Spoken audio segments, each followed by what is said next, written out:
உணர்ந்தி ஈசனை வெளிப்பட்டு நின்றருள் செய்திடும் மீண்டே களிப்பொடும் காதன்மை என்னும் பெருமை வெளிப்பட்டீரைஞ்சினும் வேட்சியுமாமே நின்றது தானாய் நிறைந்த மகேஸ்வரன் சென்றங்கியங்கும் அரண் திருமாலவன் நன்றது செய்யும் மலர்மிசை மேலையன் என்றிவராகி.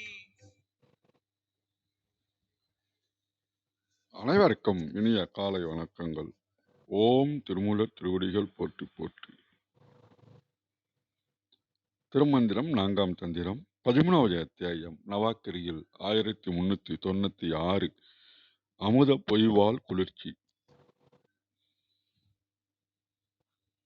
ஒரு செடியானது முழுமை பெறுகிறது என்றால் பூக்க வேண்டும், அப்படின்னா குளிர்ச்சியுடையதாக மாற வேண்டும். பூக்கள் என்றைக்குமே மிருதுவானவை, குளிர்ச்சியானவை. அதே மாதிரி நாம் இந்த பீஜ மந்திரங்களை கொண்டு தியானங்கள் பண்ணும்போது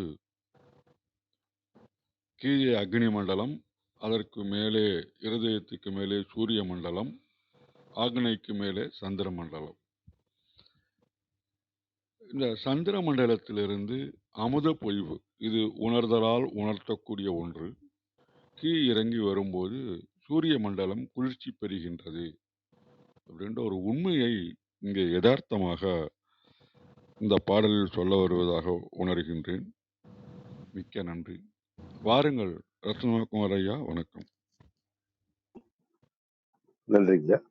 திருச்சிற்றம்பலம். திருமூலர் திருவடிகள் போற்றி போற்று.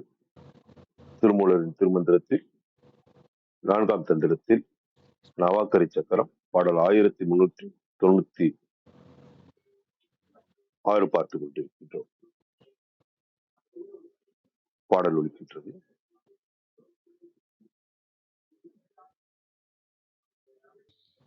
ஐயா, வேற மெத்தட் ஃபாலோ பண்ணுங்க. பாடல் எனக்கு கேட்குற மாதிரி தெரியல. அம்மா, உங்களுக்கு கேட்குதாங்கம்மா? இல்லைங்கய்யா, பாடல் கேட்கல. நானும் சொல்லணும்னு நினைச்சேன். ரத்னாகர் ஐயா, நீங்க அந்த ஐயா பாடல் கேட்கலையா? பாடல் கேட்க மாட்டேங்குது 2-3 நாளாவே. ஓ, அப்படிங்களா? சரிங்க. சரி, நான் இப்ப இன்னைக்கு பாடல் வாசிச்சிடுறேன். நாளையில இருந்து வேற ஒண்ணு செல்ல போறேன். நன்றிங்க. விண்ணவர் நாபி இருதய மாங்கிடை கண்ணவர் கூபம் கலந்து வருதலால் பண்ணமர்ந்து ஆதித்த மண்டலமானது தன்னவர் கூவம் தலைத்த அது காணுமே. சிறு விளக்கமாக சரவணனையா தளத்திலிருந்து. ஆகாயத்தில் பறந்து விரிந்திருக்கும் ஜோதியானது சாதகரின் உடலுக்குள் இருக்கின்ற தொப்புள் குழிக்கும் இதயத்திற்கும் இடைப்பட்ட இடத்தில் இருக்கின்ற சூட்சுமத்துளையில் அமர்ந்திருக்கின்ற கிணறோடு கலந்து ஒன்றாகி வரும்போது நேற்றைய பாடலில் பார்த்தபடி சாதகர் ஜபித்துக் கொண்டிருக்கும் பீஜ மந்திரங்களில் வீற்றிருந்து அந்த இடமே சூரிய மண்டலமாக ஆகிவிடும். அதன் பிறகு ஜோதியின் அருள் நிரம்புகின்ற அந்த சூட்சும துளையான கிணற்றில் அருள் முழுவதும் செழுமை பெற்று இருப்பதை காணலாம். இது சரவணனையா தளத்துல கொடுத்திருக்கிற விளக்கம். இன்னொரு விளக்கமா தேவாரம்.org அருணை வடிவில் பார்ப்போம். நன்கமைந்த சூரிய மண்டலமானது பிராணவாயு கும்பிக்கப்பட்டு தங்கி இருக்கின்ற குப்புளின் அடியாகிய சுவாதிட்டானத்திற்கும் இருதயத்திற்கும் இடைக்கண் உள்ள மணிப்பூரகத்திலும் கலந்து நிற்றலால் குளிர்ச்சியுடைய அந்த மணிப்பூரகமும் சிறந்து நிற்கின்றது. இது இதுல கொடுத்திருக்கிற விளக்கம். கௌரியம்மா, வாருங்களம்மா. நன்றிங்க, அருமை. நிறைய விளக்கம் கேட்டாச்சு. நன்றிங்க. அனைவருக்கும் அன்பு வணக்கம். ஓம் நந்தியம்பெருமான் திருவடி போற்றி. ஓம் திருமூலர் திருவடி போற்றி. ஓம் நம சிவாய. மந்திரம் 1396. விண்ணமர் நாபி இருதய மாங்கிடை கண்ணமர் கூபம் கலந்து வருதலால் பண்ணமர்ந்தாதித்த மண்டலமானது தன்னமர் கூபம் தழைத்தது காணுமே. இதுக்கான commentary. This verse defies easy translation. Here, a dense yogic parlance comforts and confirms us. Yet, when one reads this verse, it seems to suggest Kundalini arousal with the utilization of Vasi Pranayama mentioned in the previous verse. The pranas change their normal flow to stimulate Kundalini arousal. Apana moves upward and prana moves downward and mixes at Manipura. Here, the flame of Kundalini takes the prana and apana into Anahata, where they become balanced and still. The Susumna opens and the flame rises to Ajna, stimulating the downward drip of Amrita into the heart. அப்படின்னு கொடுத்துருக்காங்க. இது யோக பார்வையிலையும் அவங்க பார்த்துருக்காங்க. அந்த வாசி யோக பிராணாயாமாலையும் பார்த்துருக்காங்க. அந்த பார்வையும் அருமையான பார்வை. நம்ம வந்து ஆனால் நவாக்கரி மந்திரமாக தான் பார்த்துட்டு வரோம். அந்த மந்திரம் ஜெபிக்கிறதுனால வர நமக்குள்ள மாற்றங்கள், அதுவும் ஒரு வகையான நம்ம மந்திரங்கள் ஜெபிக்கிறது நம்ம மூச்சு காற்றையும் மாற்றும். அதனால அது ஒரு வகையான வாசி யோகம் மாதிரி தான். ஆனால் நம்ம ஃபோக்கஸ் பண்ணுறது அந்த பீஜ மந்திரத்தோட ஜெபிக்கிற முறையை தான். அதனால நம்ம அந்த இதுலேயும் பார்க்கலாம், அந்த பார்வையும் பார்க்கலாம். இன்னைய 1396 இன்னையிலேருந்து வந்து க்ரீம் மந்திரம் வந்து ஆரம்பிக்குது. கவு மந்திரம் நேத்தியோட இறுதியாக இருக்குது. இன்னையிலேருந்து க்ரீம் மந்திரம் பார்க்கலாம். க்ரீம் மந்திரம்கான முதல் பாடலாக இது இருக்குது. இதுக்கு முன்னாடி நம்ம க்ரீம் மந்திரம் பார்த்துருக்குறோம். அதை ஒரு ரீகால் பண்ணிப்போம். அதில் என்ன சொல்லியிருக்காங்கன்றத ஒரு நிமிஷம் எடுத்துக்கிறேன்.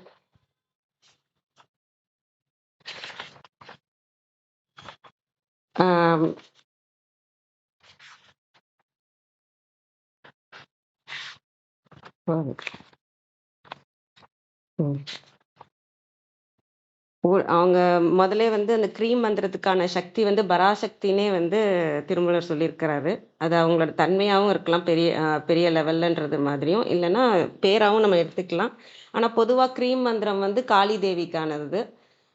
இந்த நம்ம மந்திரத்தில் என்ன பார்த்துருக்கோம் அப்படின்னா, ஒளி பொருந்திய நம்மளை உள்ளொளி பெருக்கி நம்ம அறியாமையை நீக்குபவள்னு பார்த்துருக்குறோம்.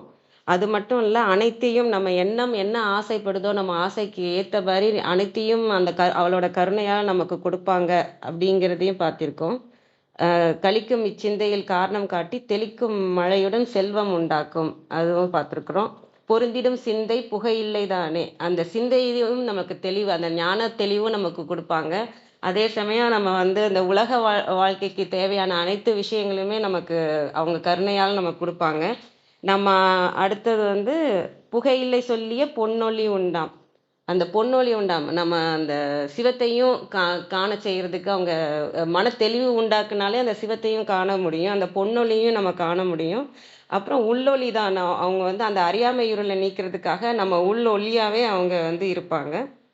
பாய்ந்தெழும் உள்ளொளி பாரில் பறந்தது, நமக்குள்ள அந்த அவங்களோட உள்ளொளி பறந்ததுனால என்ன நடக்கும்னா, மாய்ந்தது காரிருள் மாறொளி தானே அப்படின்னு. அந்த காரிருள், அந்த அறியாமை இருளை நீக்கி நமக்கு தேவையான விஷயங்களையும் கொடுத்து ஞானத்தையும் கொடுத்து நம்ம முக்திக்கான வழியையும் காமிப்பாங்க அப்படிங்கிறது நம்ம பார்த்துருக்குறோம் இதுக்கு முன்னாடி இருந்ததுல. இன்னைக்கு வந்து அந்த இது ஆரம்பிக்கிறதுனால நம்ம அந்த இதையும் ஒரு தடவை பார்த்துட்டு ஆரம்பிக்கலான்னு பார்த்தேன். விண்ணவர் நாபி இருதயம் ஆங்கிடை, விண்ணமர் அந்த விண்ணில் வந்து நிலை பெற்று இருக்கிற அந்த ஜோதியான அந்த ஒளி பொருந்திய க்ரீம் சக்தியானவள் இருதயம், நாபி இருதயம் ஆங்கிடை, நாபி இருக்கிற இடத்துலையும் சரி இருதயம் இருக்கிற இடத்துலையும் சரி, நாபியில தான் அந்த எமோஷன்ஸு, உணர்ச்சி, மன உறுதி, அந்த மனம் தெளிவு கொடுக்குற மனதுக்கான விஷயங்கள்லாம் நடக்கிற இடம் அது, உணர்ச்சி அந்த மாதிரியானது. இருதயம் வந்து உணர்வுக்கான இடம் அது. அந்த மாதிரி அனைத்து இடங்களிலும் ஆங்கிடை. கண்ணமர் கூபம், கண்ணமர்ங்கிறது இந்த ஞான கண் இருக்கிற இடமா நான் பார்க்குறேன், ஆக்னியா சக்கரத்தை.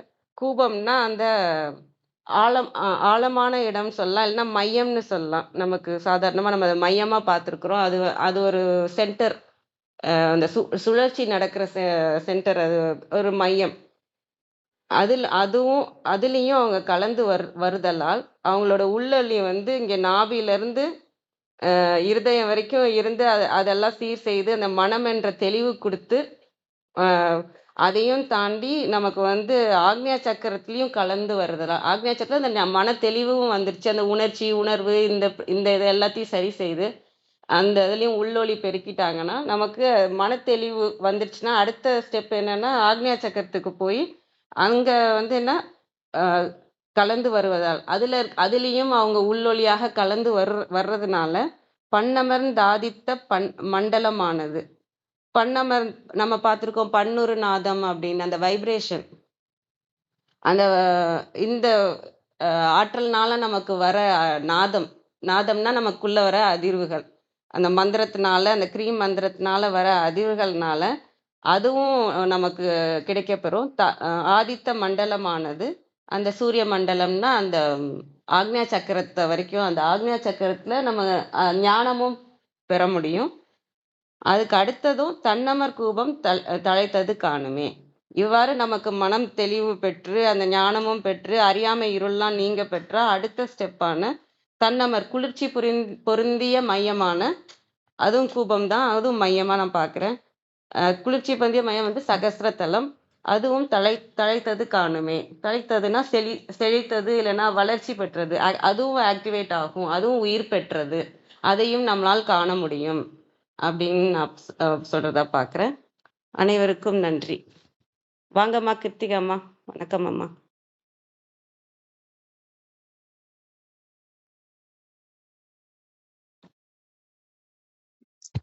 நன்றி. அனைவருக்கும் இனிய காலை வணக்கம். இன்றைய விளக்கங்கள் நம்ம நிறைய கேட்டோம். பல்வேறு பார்வையும் இருந்தது. இதுல இன்னொரு பார்வையும் பார்த்திடலாம். நம்ம 1396 நம்ம வந்து வரிசையா பார்த்துட்டே வந்துட்டு இருக்கோம். ஒரு மந்திரமும் அதற்குண்டான தேவியருடைய கருணையோடு எங்கனம் நமக்கு என்ன செய்கிறது அப்படின்ற ஒரு விஷயத்த பார்த்துட்டு வந்தோம். அந்த வரிசையில இப்ப வந்து நவாக்கரையில வந்து நம்ம இந்த மந்திரத்தை பார்க்க போறோம்.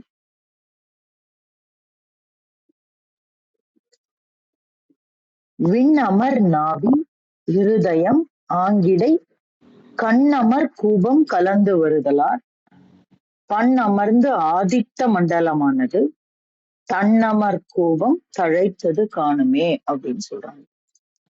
இப்போ நமக்கு வந்து இந்த மந்திரத்தை பொறுத்த வரைக்கும் கீவேர்டு வந்து ஆதித்த சூரியன். அப்போ சூரியன் எங்கனம் எப்படி மாறுகிறான்? தன்னமர் கூபம் தழைத்தது காணுமே. அப்ப தன்னமர் அப்படின்னா குளிர்ச்சி பொருந்திய. நமக்கு தெரியும் சூரியன் வந்து குளிர்ச்சியா இருக்க மாட்டார். அவர் வந்து என்னைக்குமே அக்னி இல்லையா? அந்த சந்திர சூரிய அக்னியில சூரியன் வந்து என்றைக்குமே தகிக்கக்கூடியவன், அதிக வெப்பத்தை தரக்கூடியவன். அதனாலதான் ஆதித்யன் அப்படின்னு பேரு. அதான் அந்த வார்த்தையை உபயோகம் பண்றாரு பாருங்க. பண்ணமர்ந்த ஆதித்த மண்டலமானது அப்படின்னு சொல்றாரு. அப்போ இந்த ஆதித்த மண்டலம் அப்படிங்கிறது ஒண்ணு, பண்ணமர் ஆதித்த மண்டலமானது அப்படிங்கிறது இன்னொன்னு. அது இந்த ஆதித்த மண்டலமானது பண்ணமரும் போது, பண்ணுனா என்ன? நாதம்.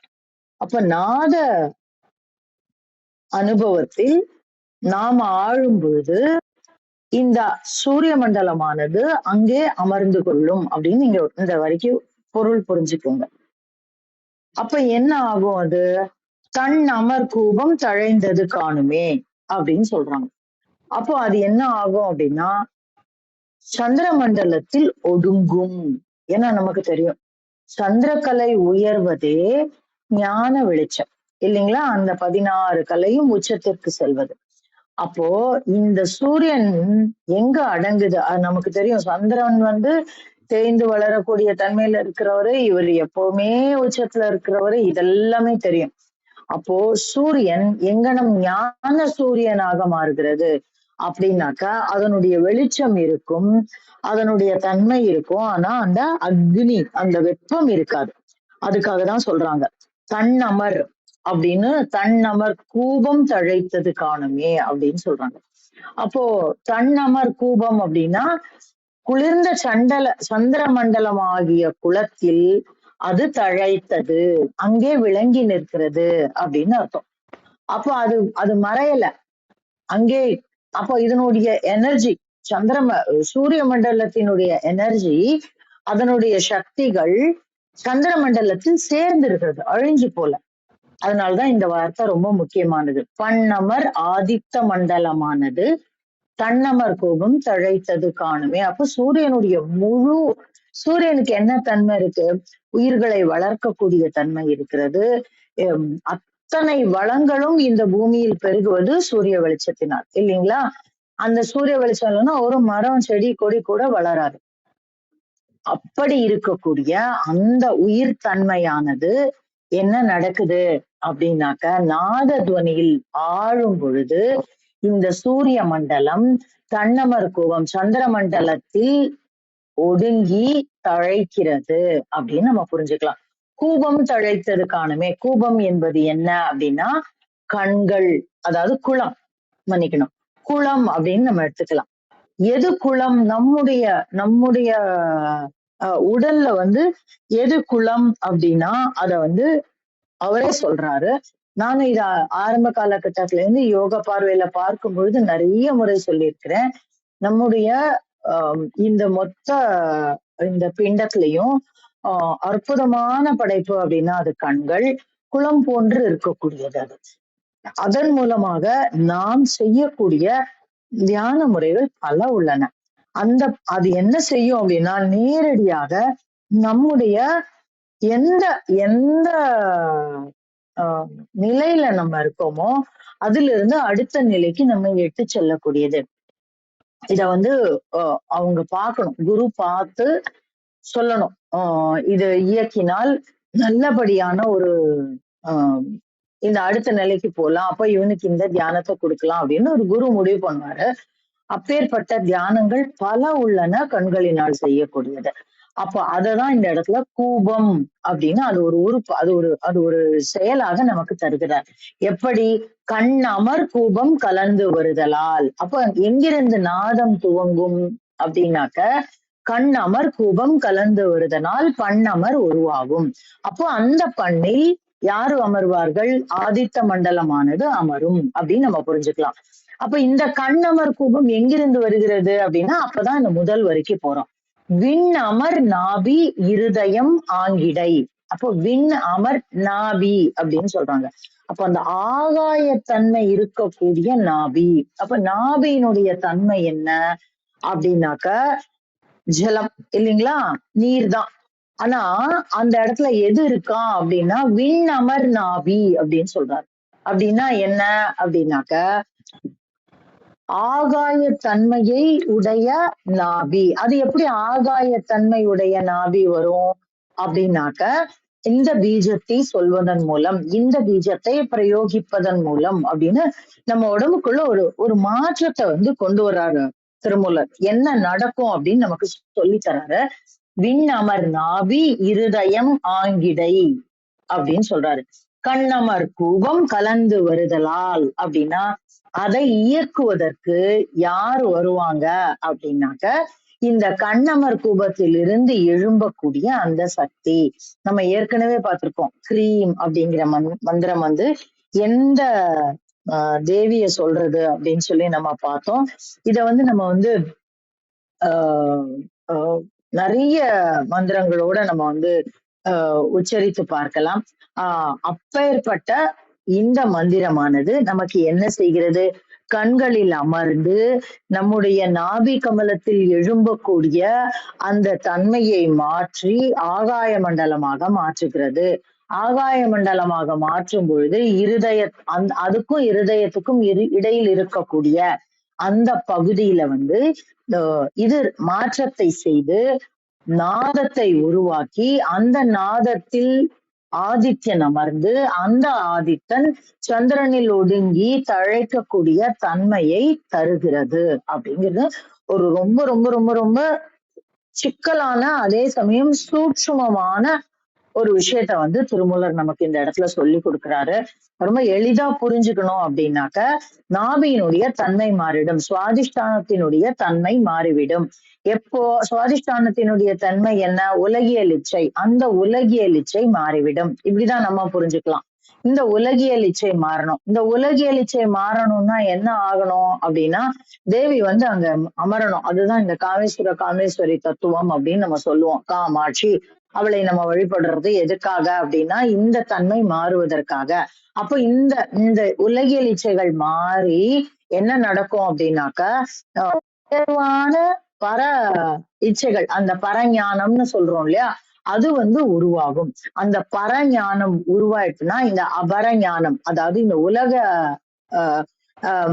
ஞானங்கள் இருக்கு பாத்தீங்களா, நான் எம்ஏ படிச்சிருக்கேன், பிஇ படிச்சிருக்கேன், இல்ல நான் அது பண்ணிருக்கேன், இது பண்ணிருக்கேன், நான் கலெக்டர், நான் டாக்டர், நான் இன்ஜினியர், நான் பெரிய தொழிலதிபர், இதெல்லாம் போயிடும். இந்த இந்த விஷயம் நான் அவ்வளவு புக்கு படிச்சிருக்கேன், இவ்வளவு புக்கு படிச்சிருக்கேன், அதெல்லாம் போயிடும். போய் பரஞானம் அமர்ந்து விடும்.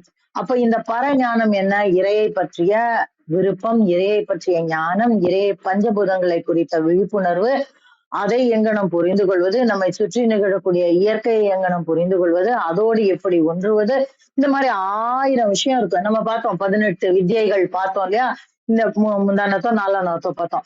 அந்த 18 வித்யைகளும் நம்முள் அடங்கும். இந்த 18 வித்யையும் கொடுக்கக்கூடியது என்ன அப்படின்னா உயர்ந்த நிலையில இருக்க வேண்டியது இந்த ஸ்ரீவித்தை. இந்த ஸ்ரீவித்தை எதை தரும்? நமக்கு பர அபர ஞானங்களை நமக்கு தரும். அதுல பரஞானம் ஓங்கி விளங்கும். இவ்வளவு விஷயம் இருக்கு இந்த இதுல. இன்னும் சொல்லிட்டே போலாம். இந்த விண் அமர் நாபி அப்படிங்கிறதுக்கு இவ்வளவு விஷயம் இருக்கலாம். அதனாலதான் இந்த இடத்துல நம்ம ரொம்ப அற்புதமான விஷயங்களை கற்றுக்கொள்ளலாம் இந்த மந்திரத்தின் மூலமாக அப்படின்னு சொல்லிட்டு, அதுல அதற்கு உண்டான ஒரு உறுப்பாக, அதற்கு உண்டான ஒரு கருவியாக இந்த கண்ணமர் ரூபம் அப்படின்னு சொல்றோம். இந்த கண்ணமர், அப்ப கண்ணமர்னா ஒரு சில உரையாசிரியர்கள் மிக முக்கியமான குளம் அப்படின்னு கூட ஒரு விளக்கம் கொடுத்திருப்பாங்க. இல்லைன்னா அந்த இடத்துல ஒளி பொருந்திய அப்படின்னும் கொடுக்குறாங்க. ஆனா என்னை பொறுத்த வரைக்கும் இதுதான். ஏன்னா இது இயங்கக்கூடிய ஒரு சூத்திரம். அந்த சூத்திரம் வெற்றி அடைந்து நான் பார்த்திருக்கேன் நிறைய பேர்கிட்ட. அதனால கண்ணமர் கூபம்ங்கிறத நான் இது ஒரு உறுப்பா, இந்த உறுப்பின் மூலமாக செய்யக்கூடிய யோகமா நான் பார்க்கிறேன். அதுல கலந்து வரும் எது? ஆதித்ய மண்டலம். அந்த ஆதித்ய மண்டலம் தன்னமராக மாறிவிடும் அப்படின்னு சொல்லி ஒரு ஜாம் பேக்ட், நேத்தும் சொன்னேன், இது ஒரு ஜாம் பேக்ட் மந்திரம். இந்த மந்திரத்தை எடுத்துட்டு ஒரு வார்த்தைக்கும் நம்மளால ஒரு எவ்வளவு நேரம் சொன்னாலும் தீர முடியாத பொருளை, தீர முடியாத யோக பார்வையை, தீர முடியாத பக்தி பார்வை. ஏன்னா காமேஸ்வரியை வச்சு காமாட்சி வழிபாடு நம்ம பண்ண ஆரம்பிக்கிறோம் அப்படின்னாக்கா அது ஸ்ரீவித்தைக்கு போயிடும். ஸ்ரீவித்தை இல்லாம நார்மலாவே சக்தி சாக்தத்துக்கு போயிடும். சாக்தத்துல இருந்து நம்ம பரஞானத்தை பற்றி கொள்கிறோம் அப்படின்னா அந்த இடத்துல பக்தி நம்மை யோகத்திற்கு, பக்தி நம்மை ஞானத்திற்கு இட்டு செல்லக்கூடிய பாதை. அதை பத்தி பேசுறோம். கண்ணமர் கூபம் போது யோகத்தை பத்தி பேசுறோம்.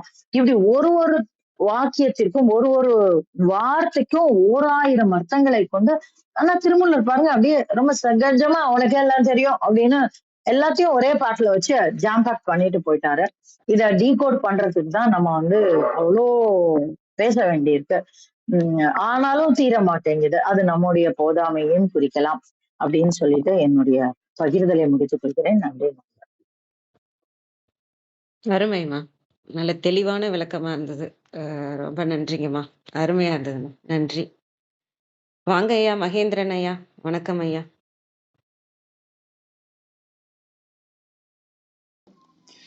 வணக்கம், அனைவருக்கும் வணக்கம். மகிழ்ச்சி. நான் அப்படியே பகிர்லாமா?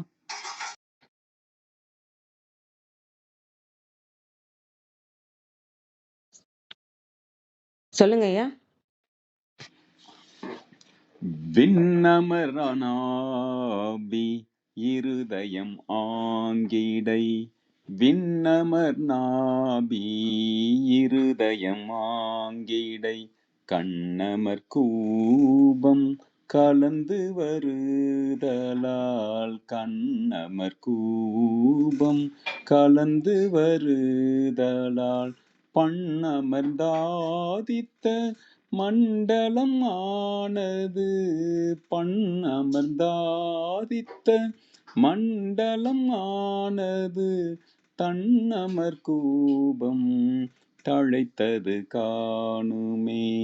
தன்னமர் கூபம் தழைத்தது காணுமே. விண்ணமர் நாபி இருதயம் ஆங்கிடை. இது சக்தி இருக்கின்ற இடம் சகலமும் என்றாலும் கூட நம்ம அந்த ஆற்றல் மையமாக நாம் பார்ப்போம். அந்த உடம்புல இருக்கிற அந்த சக்கரங்கள், இன்னும் கூட சொல்லப்போனா உடல் முழுக்கவே சக்கரங்களால் அமைந்தது தான், எல்லாமே ஆற்றல் வழிப்பாதை தான் அப்படின்னாலும், இதுல நமக்கு இந்த 4ஆம் தந்திரம் 13 நவாகிரி சக்கரம், அது 9 சக்திகளுடைய திருமேனியாக இருக்கின்ற அட்சரங்களை கொண்ட ஒரு சக்கரம் என்கின்ற ஒரு நுட்பமான ஒரு பகுதியை பார்க்கிறார் இந்த 1396வது பாடல்ல. அதுல பார்க்கும் பொழுது இந்த சோதி என்பது நாம் இந்த அருட்பெருஞ்சோதி தனிப்பெரும் கருணை என்று நம்ம வள்ளலார் சொல்ற மாதிரியே, அது இங்கு நம்ம பார்க்கின்ற ஜோதி ஒரு சூட்சும ஆற்றலாக முழுக்க, அந்த ஆகாயம் முழுக்க பறந்து விரிந்து இருக்கின்ற சோதி அப்படின்ற ஒரு பார்வையில் நம்ம பார்ப்பது. ஏன்னா அந்த சோதியை நாம் ஆற்றலாகவும் உணரலாம், அல்லது அருள் ஆற்றலாகவும் அருட்பேர் ஆற்றலாகவும் கூட உணரலாம். அப்படி பார்க்கும் பொழுது அது எங்கெங்கெல்லாம் இருக்கிறது அப்படின்னு பார்க்கும் பொழுது, அந்த அண்டத்தில் உள்ளது பிண்டத்தில் அப்படின்ற பார்வையில் பார்த்தாலும், இங்கு இன்னும் கூட ரொம்ப நுட்பமா அந்த பீயிங் ஸ்பெசிஃபிக்னு சொல்லுவாங்க. அதாவது ஆங்கிலத்தில் சொல்லும் பொழுது வாண்டரிங் ஜென்ரலிஸ்டாக இருக்கிறத விட மீனிங்ஃபுல் ஸ்பெசிஃபிக்காக இருக்கிறது அப்படின்ட்டு ஜிக்ஸாக்லர்னு ஒருத்தர் சொல்லுவார். அப்போ அந்த ஸ்பெசிஃபிக்ஸ் ஆர் ஆல்வேஸ் டெரிஃபிக். அப்போ எவ்வளோ நுட்பமாக எந்த இடம் அப்படிங்கிறத நமக்கு சொல்கிறாரு. அது அந்த ஆற்றல் நிலை இந்த ஒரு சோதி ஆற்றல் எங்கு இருக்கிறது என்றால் நம்மளுடைய உடலுக்குள். அதான் ரொம்ப அழகா சொல்றாங்க. இந்த விண் அமர், ரொம்ப எளிமையான ஒரு பாடலாம் இருக்கு. விண் என்பது ஆகாயம், நமக்கு தெரியும். அங்கு அமர்ந்த அப்படின்ற ஒரு நிலையில சொல்றாங்க. அங்க அமர்ந்த அப்படின்னாவே அங்கு பரவி இருக்கின்ற, அங்கு தங்கி இருக்கின்ற, அங்கு அதை தனக்கான ஒரு உடைமை பொருளாக வைத்து கொண்டு இருக்கின்ற அப்படின்ற மாதிரி பல வகையில் பார்க்கலாம். அங்கு நாபிக்கும் இருதயத்துக்கும் ஆங்கு இடை அப்படின்றார். அப்போ நாபி என்றால் நமக்கு தெரியும், அதாவது அந்த தொப்புள் குழி, அந்த சாதகர் செய்கின்ற அந்த ஆற்றல் செய்வர்களுடைய தொப்புள் குழி. அதே போல இருதயம். அப்போ இரண்டுக்கும் இடையில் இருக்கின்ற அந்த ஒரு இடம் அப்படின்னு சொல்லிட்டு, அது எங்கன்னா கண் அமர் கூபம் கலந்து வருதலால். இந்த கூபம் என்பதும் கூட இப்போ சமீபத்தில் கூட இதை ஒரு இடத்துல அந்த ஊருக்கு பேர் அந்த மாதிரி வர மாதிரி ஒரு இதை சொல்லுவாங்க. அதுக்கப்புறம் நம்ம இது கூட இந்த கூவம் நதி அப்படிங்கிற ஒரு இதுவும் கூட அது ஒரு தண்ணீர் கிணறுகளால் அமைந்த ஒரு இடம் அப்படின்ற ஒரு பார்வையிலும் கூட அதை சொல்லுவார்கள். அது எப்படின்னா ரொம்ப ஆழமா இருக்கு அப்படிங்கிற ஒரு பார்வையிலும் வச்சு சொல்லலாம். ஒன்று கூவம் என்றாலே கிணறு அப்படின்ற ஒரு பொருள் ஒன்றுனாலும், இன்னொன்று ரொம்ப ஆழ்ந்து நல்ல நீர்நிலை இருந்தாலே அங்கு ஆற்றல் இருக்கின்ற நிலை என்றுதான் அர்த்தம். அதனாலதான் அந்த ஆறுக்கும் கூட அந்த ஒரு பேர் சொல்வதாக சொல்வார்கள். இவர் கவிஞர் மகுடேஸ்வரன் அது சார்ந்த ஒரு நல்ல ஒரு ஆய்வு கட்டுரை கூட ஒரு சமீபத்தில் வழங்கியிருந்தார். அந்த கூபம் என்கின்ற ஒரு சொல்ல மட்டுமே எடுத்துட்டேன். ஸோ இப்போ இங்கே பார்த்தோம் அப்படின்னா, கண் அமர்கின்ற கூபம் கலந்து வருதலால் அப்படின்னா அது எங்கு இருக்கிறது என்றால், அந்த ஆற்றல் அந்த இதயத்துக்கும் நம்ம நாபிக்கும் இடையில் இருக்கின்ற அந்த ஒன்று, அதுவும் சூட்சுமமாக இருக்கிறது. அதுவும் எங்கு இருக்கிறது என்றால் ஆழ்ந்து கிணறோடு கலந்து இருக்கிறது அப்படின்ற ஒன்று சொல்றாங்க. அப்போ அங்கு நாம் அந்த சாதகர்களாக இருக்கும் பொழுது, அந்த ஒரு நிலையிலிருந்து நம்ம அதை இந்த பீஜ மந்திரத்தை சொல்லும் பொழுது என்ன நடக்குது, அதான் பண் அமர்ந்து ஆதித்த மண்டலம். ஆதித்தம்னா நமக்கு தெரியும், ஆதித்தன்னாவே சூரியன் தெரியும். அந்த சூரிய மண்டலமே அங்கு இருப்பது போல ஆகிடுமா. ஆதித்த மண்டலம் ஆனது அது பண் அமர்ந்து அந்த ஆதித்த மண்டலம் ஆனது. பண் என்றாலே இங்கு அந்த ஒரு மந்திர அப்படின்ற ஒரு பார்வையில் சொல்லலாம். பண் என்றால் பாடல் என்று சொல்லலாம். இங்கு அவர் சொல்ல வருவது அந்த பீஜ மந்திரம் அப்படின்னு சொல்றாரு. அப்போ அங்கு என்னவென்றால் தன் அமர் கூபம் தழைத்த அது காணுமே.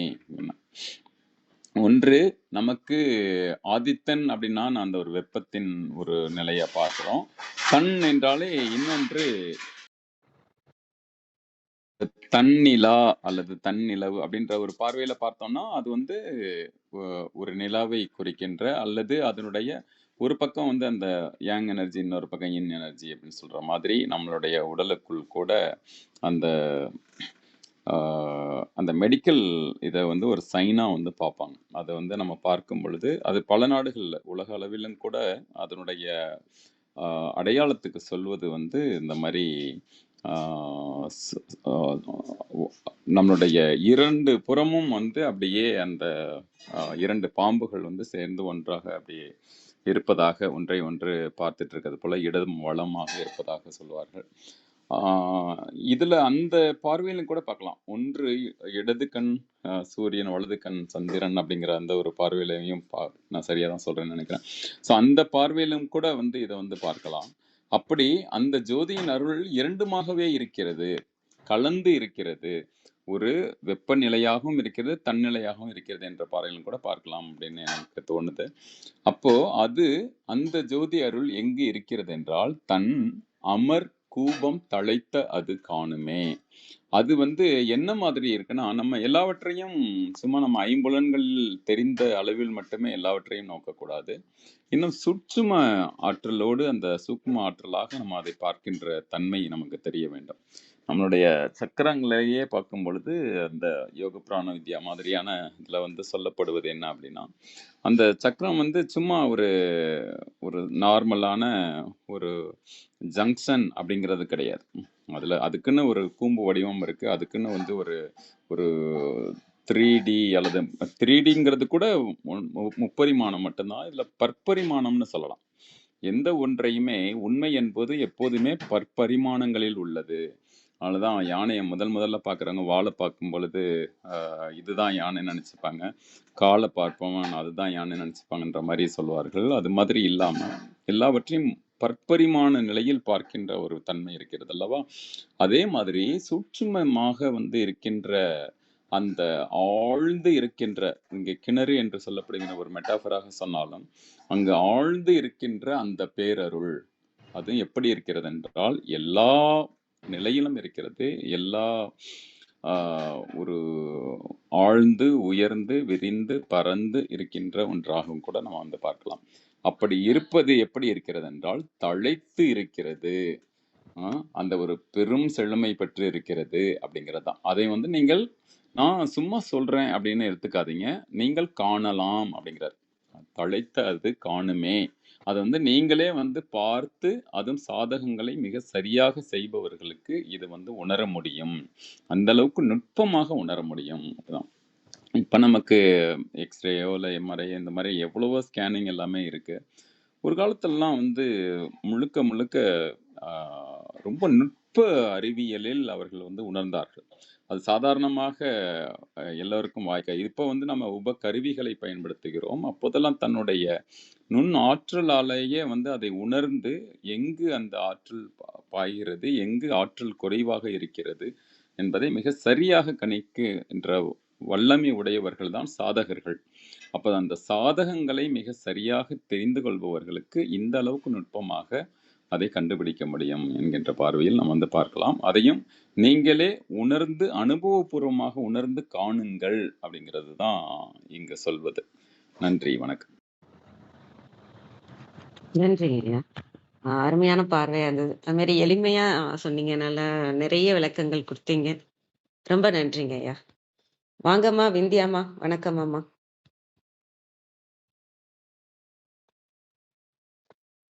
அனைவருக்கும் வணக்கம். ஓம் சிவசக்தி போற்றி, ஓம் திருமுலரே போற்றி. 1396வது திருமந்திரம். அள்ளி உண்டிடுக அமுதம். திருமந்திரம். விண்ணமர் நாபி இருதயம் ஆங்கிடை, கண்ணமர் கூபங் கலந்து வருதலால் பண்ணமர்ந்து ஆதித்த மண்டலமானது தன்னவர் கூபம் தலைத்தது காணுமே. விண்ணமர் நாபி, விண்ணிலே தங்கி இருக்கிற சூரியன் இருக்குமிடமான கொப்புள் மணிப்பூரகம் அக்னி சூரியன் மயமானது. இதயம் ஆங்கிடை, இரண்டிற்கும் இடையில் கண்ணவர் கூபம் கலந்து வருதலால் கண்களுக்கு இடை உள்ள குளம் போன்ற பகுதி புருவ நடு கலந்து வருவதலாவது, புருவ நடுவில் குளம் போன்ற, கூவம்னா குளம், இடத்தில் அமுத ஊற்று ஒன்று இருக்கிறது. இது தவயோக பயிற்சியால் கீழிருந்து மேல் வந்து கழுத்தினிடம் தங்கும் விசுத்தி. இதனால் வெப்பமான ஆதித்த மண்டலம் தன்னமர் குளிர்ச்சி அடையலாகும். இந்த அமுதத்தையே சித்தர்கள் மாங்காய்ப்பால் என்றனர். திருமூலரும் உள்நாவில் சொட்டும் அமுதம் என்றும் இதை சொல்லுவார். கூபம் கிணறு, விசுத்தி கழுத்து, பண்ணமர் நாத ஒலி கேட்கும். கழக வெளியீட்டில் புருவ நடுவின்கண் மதி மண்டலத்து அமிழ்தம் தங்கியுள்ளது. அது மந்திர உருவால் மேல்வயிறு, நெஞ்சம் இவ்விரண்டற்கும் மேலிடமாகிய கழுத்தின்கண் வந்து தங்கும். அதனால் அக்கழுத்திடத்தை அமிழ்த கிணறு என்று அறைவர். இதனால் உடம்பகத்துள்ள ஞாயிற்று மண்டலம் குளிர்ச்சி எய்தும்.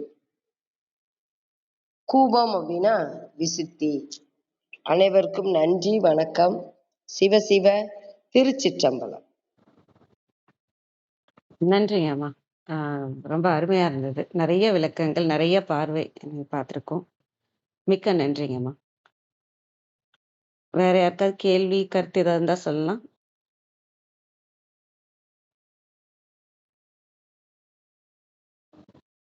கேள்வி எதுவும் இல்லைன்னா தரத்தை நிறைவு செஞ்சுக்கலாம்னு நினைக்கிறோம். அனைவருக்கும் நன்றி. இன்னைக்கு தீனதயாளன் ஐயா வந்து குரு பூர்ணிமாவை ஞாபகப்படுத்தியிருக்கிறாரு. அற்புதமான விஷயம். அனைத்து குருமார்கள் நம்மளுடைய வாழ்க்கையில வந்து ஒரு குரு அப்படிங்கிறதுல எனக்கு நம்பிக்கை இல்லை. ஏன்னா என்னை வழிநடத்த வந்து வரிசையா வந்துட்டே இருக்காங்க, இன்னும் நடந்துகிட்டே இருக்கு. ஒரு குரு இன்னொருத்தரை அடையாளம் காட்டுவார், இன்னொரு குரு. ஏன்னா அவங்களோட வேலை என்ன அப்படின்னா இட்டு நிரப்புவதுதான். அப்படிதான் திருமூலர் வந்து எனக்கு ஒருத்தரையும் அடையாளம் காமிச்சு கொடுத்தாரு, இன்னும் காமிச்சு கொடுத்துக்கிட்டே இருக்கிறாரு. சோ அத்தகைய ஒரு அற்புதமான நிகழ்வு அனைவருக்குள்ளும் நிகழணும்.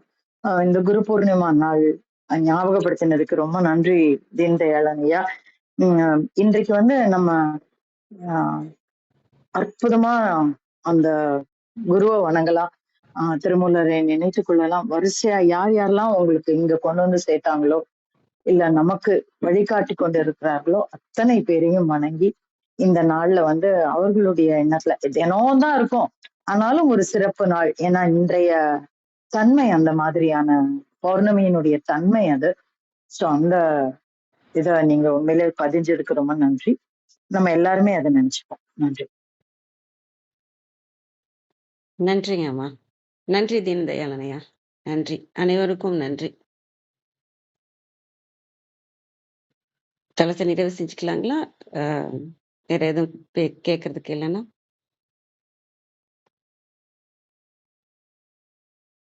நன்றி. இன்று எங்களுடன் இணைந்த அனைத்து உள்ளங்களுக்கும் எங்களது மனமார்ந்த நன்றிகள். மீண்டும் நாளை காலை 6:30 மணிக்கு சந்திப்போம். திருமூலர் திருவடிகள் சரணம் சரணம். திருமூலர் திருவடிகள் சரணம் சரணம். திருமூலர் திருவடிகள் சரணம் சரணம். அனைவருக்கும் நன்றி. ஓம் நம சிவாய.